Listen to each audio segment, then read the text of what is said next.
నమస్తే. బంగ్లాదేశ్ విషయంలో భారత ప్రధాని ఉదాసీనంగా వ్యవహరిస్తున్నారా? చాలా మందిలో ఆ సందేహం ఉంది. అయితే వైరిపక్షం వలలో పడకూడదనే ఒక దూరదృష్టి ఆ ఉదాసీనతలో కనిపిస్తుంది.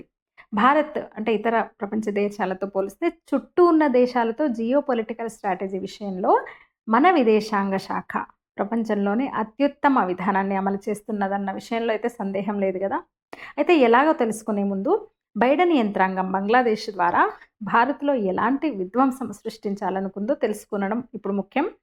అయితే విధ్వంస వ్యూహరచన ఎలా ఉందో ఇప్పటికే మనకు కొంత స్పష్టత వచ్చింది.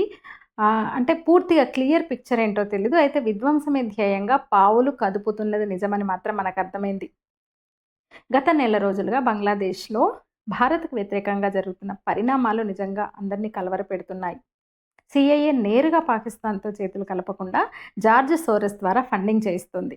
నిజంగా అవి జార్జ్ సోరెస్ డబ్బులా లేక సీఏఏ తన ప్రభుత్వానికి లెక్క చెప్పనవసరం లేని అకౌంట్ నుంచి ఫండింగ్ చేస్తున్నదన్నది తెలీదు.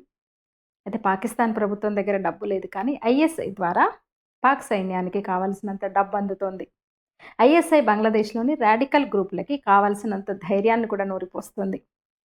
ఇక ఐఎస్ఐ ద్వారా జార్జ్ సోరస్ తన పని తను చేసుకుంటూ వస్తున్నాడు ఎప్పటినుంచో. అది ఇప్పటికే ఇరాక్, లిబియా, ఉక్రెయిన్, సిరియా దేశాల్లో అతని ఆధ్వర్యంలో జరిగిన ఆ పథక రచన చేసి ఎట్లా విజయం సాధించారో మనందరికీ తెలుసు. అదేవిధంగా మన దేశం మీద అమలు చేస్తున్నారు మొదలైంది ఆ పథకం. ప్లాన్ ఏంటంటే ముందు బంగ్లాదేశ్ నుంచి షేక్ హసీనాని బహిష్కరించడమో లేక నకిలీ అభియోగాలు మోపి ఉరి తీయడమో చేయాలి. షేక్ హసీనా నియంతాన్ని ఇప్పటికే రాడికల్స్ ద్వారా ప్రచారం చేస్తున్నారు. ఆ దేశంలో చేయించేశారు. 2 రోజుల క్రితం ఢిల్లీలోని షేక్ హసీనా ఈ విషయం చెప్పారు కూడా. స్వయంగా ఆమె చెప్పిన దాని ప్రకారం తన మీద కుట్ర జరుగుతోంది. ఈ కుట్ర ఇప్పటిది కాదు 2023లోనే మొదలైంది అని. సరిగ్గా అదే సమయంలో సిరియా టార్గెట్‌గా పథక రచన చేశారు. దృష్టి మరల్చడానికి హమాస్, హిజ్బుల్లాలను వాడుకున్నారు. ఇక ఇరాక్, లిబియాల మాదిరిగానే బంగ్లాదేశ్‌లో కూడా బంగబంధు షేక్ ముజిబుర్ రెహమాన్ విగ్రహాలని, గుర్తులను చెరిపేశారు రాడికల్స్. గత 3 నెలలుగా ముజిబుర్ రెహమాన్ అంటే వాళ్ళు చేస్తున్న ప్రచారం ముజిబుర్ రెహమాన్ మనకు స్వాతంత్రం తేలేదు, భారత్ మనల్ని పాకిస్తాన్ నుంచి విడదీసింది అనే ప్రచారం జోరుగా సాగుతోంది. 2023లోనే ఆ ప్రచారం మొదలైనా అది కొన్ని వాట్సాప్‌లకే పరిమితమైంది. అంటే కొద్ది మేరకే పరిమితమైంది. ఇప్పుడు బహిరంగంగానే షేక్ ముజిబుర్ రెహమాన్‌ని, ఆయన తనయ షేక్ హసీనాని దేశద్రోహులుగా యువతరం మనస్సులో నింపుతున్నారు. ఇక బంగ్లాదేశ్‌ని ఇస్లామిక్ రిపబ్లిక్‌గా మారుస్తారని మనం అక్కడే ఆగిపోవడం పొరపాటు ఇవన్నీ చూస్తుంటే. బంగ్లాదేశ్‌కి భారతే మొదటి శత్రువు అని అక్కడ నోరిపోస్తున్నారు. ఐఎస్ఐ ఇప్పటికే అంటే అవసరమైతే సైనిక సాయం చేస్తామని కూడా మాటిచ్చింది బంగ్లాదేశ్‌కి. దానిని రాడికల్స్ బలంగా నమ్ముతున్నారు. టర్కీ నుంచి పాకిస్తాన్ బైరాక్టర్ కామికాజ్ డ్రోన్లను కూడా కొన్నది. ఆ దేశానికి నమ్మకం కుదరడానికి కొన్ని డ్రోన్లను ఇచ్చింది ఉచితంగా. ఇక 2 రోజుల క్రితం బంగ్లాదేశ్ రిటైర్డ్ ఆర్మీ కల్నల్ ఒకడు ఏమన్నాడో మనం చూసాము. మోదీని భారత సైన్యాన్ని ఉద్దేశిస్తూ ఆయన అన్నమాట, 4 గంటల్లో అసోం, కోల్‌కత్తాలను స్వాధీనం చేసుకుంటాం. అంటే ఈ ప్రచారం వెనుక ఐఎస్ఐ ఉంది అని మనకు అర్థమవుతుంది. మోదీ పేరు చెప్పడం వెనుక వ్యూహం ఉంది. ఎందుకంటే వాళ్ళు 4 గంటలు కాదు కదా! బోర్డర్ దాటి, సరిహద్దును దాటి 4 అడుగులు కూడా ముందుకు రావడానికి 4 రోజులు పడుతుంది వాళ్ళకి. ఇక మానసదేవి ఆలయ పునర్నిర్మాణ పనులను బంగ్లాదేశ్ గార్డ్ అంటే అక్కడ సెక్యూరిటీ వాళ్ళు అడ్డుకున్నారు. అది కూడా మనం చూసాం. ఈ ఆలయం మన బోర్డర్‌కి సరిహద్దులో అసోంలో శ్రీభూమి జిల్లాలో ఉంటది. చాలా పురాతనమైన ఆలయం, ప్రశస్తమైన ఆలయం.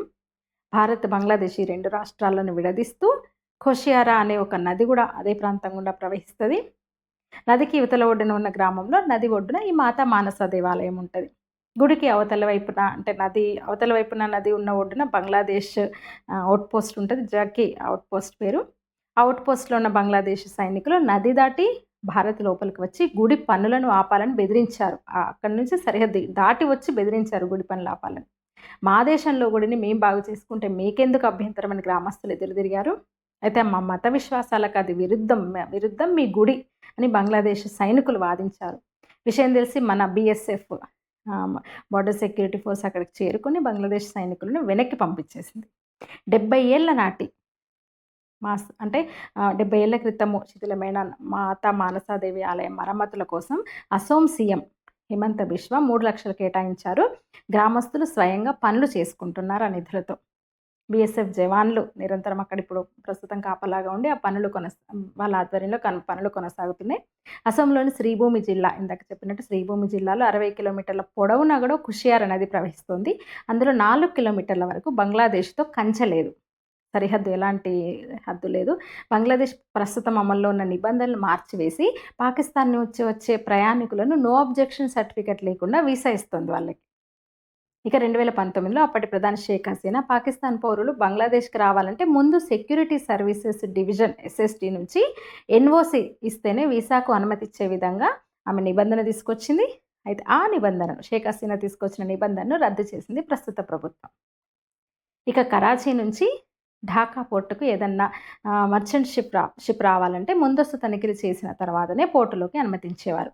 ఇప్పుడు ఎలాంటి తనిఖీలు లేకుండా ఢాకా పోర్టుకి రావచ్చు. ఇలా రకరకాల వ్యూహాలను బంగ్లాదేశ్ అమలు చేస్తోంది భారత్‌కి వ్యతిరేకంగా.